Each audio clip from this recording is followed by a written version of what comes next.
Konnichiwa. But I'm afraid that's as far as I can go in Japanese. The skill of a designer and an engineer is to put yourself in the shoes of the person that's going to use it.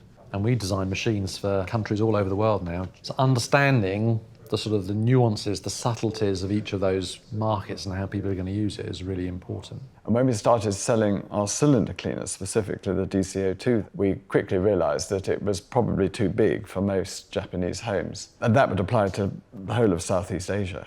So we decided to produce a much smaller machine. Welcome to the exhibition and launch of our new Dyson, which is specially designed for Japan.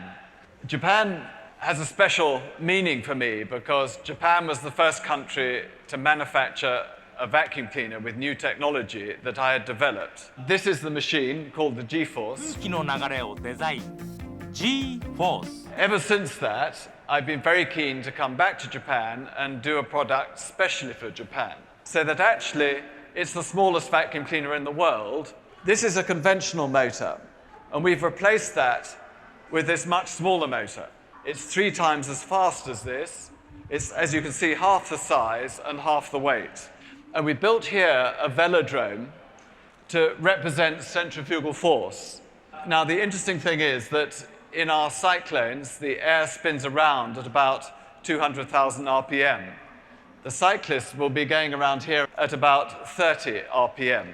So you can see the enormous centrifugal force that you generate inside a cyclone. And it's this tremendous centrifugal force which, when exerted on tiny dust particles that you have floating around the air, results in the separation of those tiny particles and enables us to separate very, very fine dust without the use of a filter.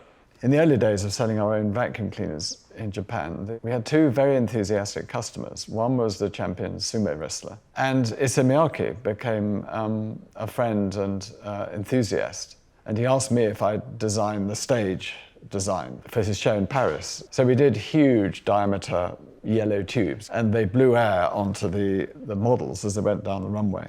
It was fun. I'd never even been to a fashion show before, so it was quite an exciting experience.